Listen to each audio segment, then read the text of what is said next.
दिल्ली की सत्ता से बाहर होने के बाद आम आदमी पार्टी के नेता काफी परेशान हैं। दिल्ली से लेकर पंजाब तक आपकी सियासी जमीन हिल गई है। वहीं आप सांसद संजय सिंह कुछ ज्यादा ही बेचैन नजर आ रहे हैं, लेकिन अब उन्होंने जो किया है उससे वो नई मुसीबत में फंस गए हैं। संजय सिंह ने सोचा नहीं होगा कि इस तरह से वो पुलिस के रडार पर आ जाएंगे। वहीं अरविंद केजरीवाल दिल्ली छोड़कर पंजाब में डेरा डाले हुए हैं। उन्हें डर है कि कहीं पंजाब में भी आपका सफाया न हो जाए।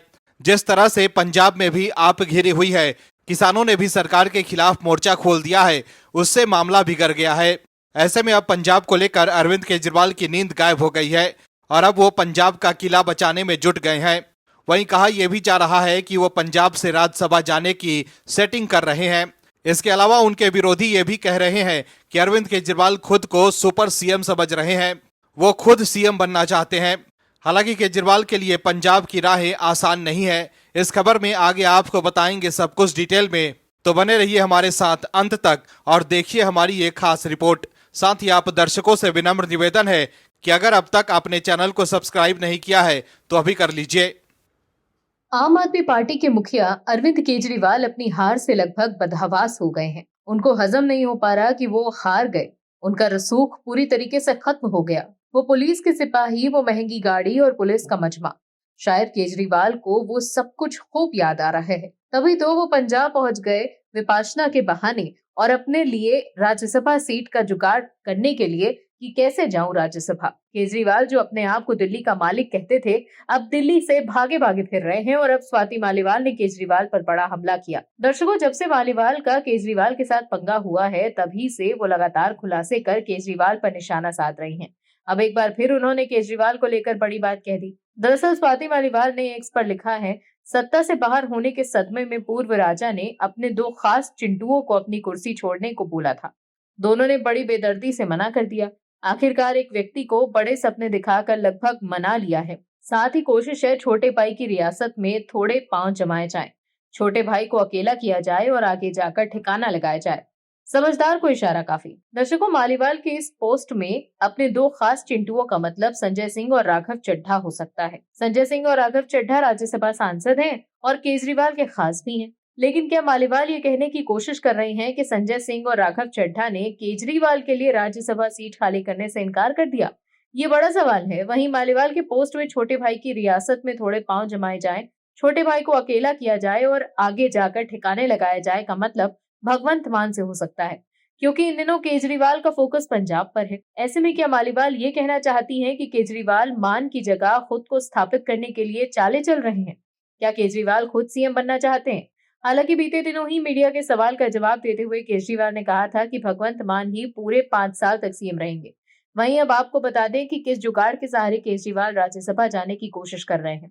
दर्शकों, आपको तो याद ही होगा कि पंजाब में सरकार बनने के पहले दिन से ही विपक्ष मुख्यमंत्री भगवंत मान को डमी सीएम कहकर घेर रहा है।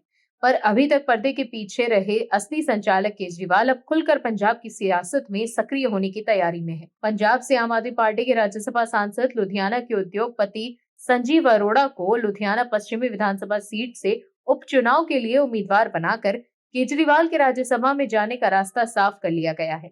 विधायक गुरप्रीत सिंह गोगी की आकस्मिक मौत के बाद खाली हुए लुधियाना पश्चिमी सीट पर उपचुनाव के लिए सभी अधिसूचना जारी नहीं हुई है, मगर आम आदमी पार्टी ने अरोड़ा का नाम तय कर दिया है। हालांकि आम आदमी पार्टी के प्रवक्ता नील गर्ग का कहना है कि उपचुनाव के नतीजे के बाद तय होगा कि खाली हुई राज्यसभा की सीट के लिए कौन बेहतर उम्मीदवार होगा। फिलहाल पंजाब से राज्यसभा के 7 सांसदों में संदीप पाठक, राघव चड्ढा, पूर्व क्रिकेटर हरभजन सिंह, बलबीर सिंह सिंचेवाल और 3 करीबियों में अशोक मित्तल, विक्रमजीत साहनी और संजीव अरोड़ा है। केजरीवाल के लिए पंजाब से राज्यसभा में एंट्री राष्ट्रीय राजनीति में उनकी उपस्थिति दर्ज कराने वाला इकलौता कदम होगा। जानकारों का तो ये भी कहना है कि हरियाणा, महाराष्ट्र, छत्तीसगढ़ और झारखंड जैसे राज्यों के हालिया विधानसभा चुनावों में कांग्रेस के कमजोर प्रदर्शन के बाद केजरीवाल विपक्ष के नेता के रूप में खुद को स्थापित करने का सपना पाले हुए हैं। हालांकि दिल्ली में हार के बाद विपक्ष में केजरीवाल की पकड़ कमजोर हुई है, लेकिन राज्यसभा जाकर केजरीवाल खुद को राष्ट्रीय राजनीति में पेश करने की कोशिश करेंगे। लेकिन अब उनकी राहें आसान नहीं होने वाली। आम आदमी बनकर सत्ता में आने वाले केजरीवाल ने जिस तरह से जनता को उनके हाल पर छोड़ दिया था और अपने लिए शीश महल बनवा लिया था, वो अब देश के लोग देख चुके हैं।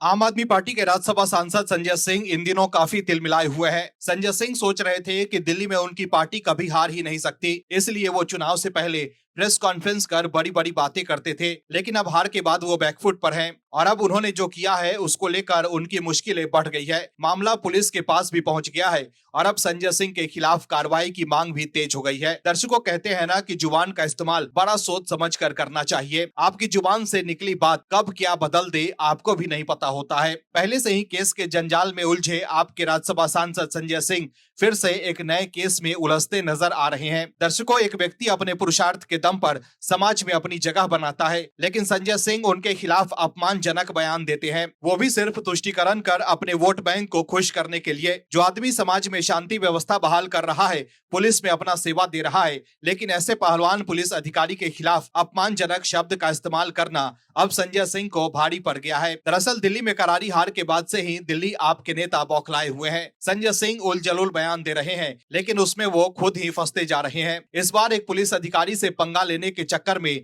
संजय सिंह घिर गए हैं। दर्शकों, मुजफ्फरनगर में पहलवान समाज आम आदमी पार्टी के राज्यसभा सांसद संजय सिंह के लफंडर वाले बयान से बेहद नाराज हैं। संजय सिंह ने हाल ही में संभल के सीओ अनुज चौधरी को कथित तौर पर लफंडर कहकर संबोधित किया था। संजय सिंह का ये बयान भले ही कई दिन पुराना हो, लेकिन इसका असर अब पहलवान समाज के बीच गहराता जा रहा है। संजय सिंह के खिलाफ पहलवान समाज अब खुलकर मैदान में आ गए हैं। इसी क्रम में मुजफ्फरनगर के पहलवानों ने नई मंडी कोतवाली पहुंचकर एक तहरीर सौंपकर सांसद संजय सिंह के खिलाफ सख्त कार्रवाई की मांग उठाई। पहलवानों का कहना है कि अनुज चौधरी, जो मुजफ्फरनगर के निवासी है, वर्तमान में संभल में सीओ पद पर तैनात हैं। सांसद संजय सिंह ने अपने बयान से उन्हें अपमानित किया। तहरीर में पहलवानों ने आरोप लगाया है कि लफंडर जैसे शब्द का इस्तेमाल कर न केवल अनुज चौधरी को लज्जित करने की कोशिश की गई, बल्कि पूरे पहलवान समाज की भावनाओं को भी ठेस पहुंचाई गई। उनका कहना है कि अब ये मामला एक व्यक्ति तक सीमित नहीं रहा, बल्कि ये पूरे समुदाय के सम्मान का सवाल बन गया है। नई मंडी कोतवाली पर तहरीर देने पहुंचे पहलवानों ने साफ चेतावनी दी कि यदि सांसद संजय सिंह के खिलाफ जल्द ही मुकदमा दर्ज नहीं किया गया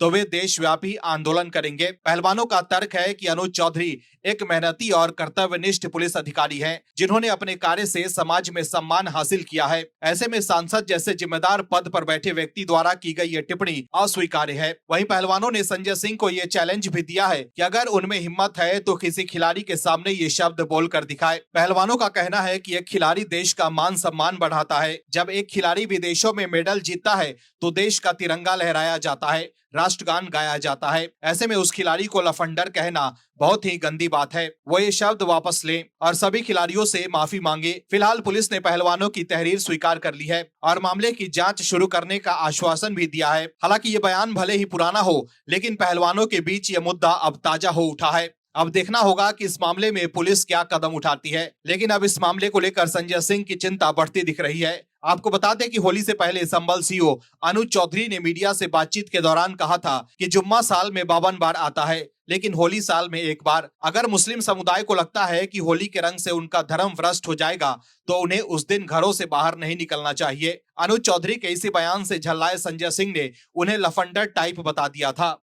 जिस तरह से महाराष्ट्र के लोग अब हिंदुत्व के मुद्दे पर खुलकर बोल रहे हैं, हिंदुत्व के लिए आवाज उठा रहे हैं, उससे उद्धव गुट के नेता संजय राउत तिलमिला गए हैं। किसी ने सोचा नहीं होगा कि कुर्सी के लिए हिंदू हृदय सम्राट दिवंगत बाला साहब ठाकरे की पार्टी के लोग इस तरह से हिंदुत्व के खिलाफ हो जाएंगे। कांग्रेस के साथ जाकर उद्धव ठाकरे और उनकी पार्टी के नेताओं का रंग इस तरह से बदल जाएगा, किसी को उम्मीद नहीं थी। हालांकि चुनाव में हराकर महाराष्ट्र के लोगों ने साफ कर दिया है कि शिवाजी महाराज के इस राज्य में वही राज करेगा जो शिवाजी के दिखाए रास्ते पर चलेगा, न कि वो जिसे औरंगजेब के कब्र की चिंता हो। दर्शकों, बीजेपी अगर हिंदुत्व की बात करती है तो संजय राउत चिढ़ जाते हैं और इस बार तो वो एक कदम आगे बढ़ गए हैं। दरअसल संजय राउत ने भारत को लेकर एक लेख लिखा है जिस पर हंगामा मचना तय है। बीजेपी भी अब संजय राउत पर निशाना साध रही है। शिवसेना यूबीटी के नेता संजय राउत ने पार्टी के मुखपत्र सामना में ये लेख लिखा है जिसमें उन्होंने हिंदू पाकिस्तान शब्द का इस्तेमाल किया है। इतना ही नहीं, संजय राउत ने अपने लेख में यहाँ तक लिखा है कि भारत में हिंदू और मुसलमान दो अलग अलग राष्ट्र बन गए हैं। सामना के संपादकीय में संजय राउत का लेख प्रकाशित किया गया है। बीजेपी और केंद्र सरकार को घेरते हुए संजय राउत ने भारत को लेकर भी टिप्पणी की है। संजय राउत ने इस लेख का टाइटल दिया है देश हिंदू पाकिस्तान की दिशा में। शिवसेना यूबीटी के नेता ने अपने लेख के शुरुआत में ही लिखा है कि पिछले 10 साल में भारत में हिंदू और मुसलमान दो अलग अलग राष्ट्र बने हैं। ये माहौल बंटवारे जैसा है। शिवराय के इतिहास को बदलना, हिंदू मुसलमानों के लिए अलग अलग दुकानें की मांग करना, ये सब एक सोची समझी मूर्खता है जो भारत को हिंदू पाकिस्तान की ओर धकेल रही है। वहीं शिवसेना यूबीटी के मुखपत्र सामना में तंज कसते हुए कहा गया है कि मोदी शाह का राज एक दिन जाएगा, लेकिन जाते जाते वो देश को टुकड़ों में बांट कर जाएगा। पिछले 10 सालों में भारत में हिंदू और मुसलमान दो अलग अलग राष्ट्र बन गए हैं। ये माहौल बंटवारे जैसा है। वहीं इस लेख में संजय राउत ने हिंदुओं को लेकर भी टिप्पणी की है। अपने लेख में राउत ने हिंदू माफिया शब्द का इस्तेमाल किया है। वहीं राउत ने अपने लेख में जवाहरलाल नेहरू की खूब प्रशंसा की है। बाबा साहब अम्बेडकर और वीर सावरकर का भी जिक्र किया है। संजय राउत ने नीतीश राणे जैसे बीजेपी नेताओं की टिप्पणियों पर भी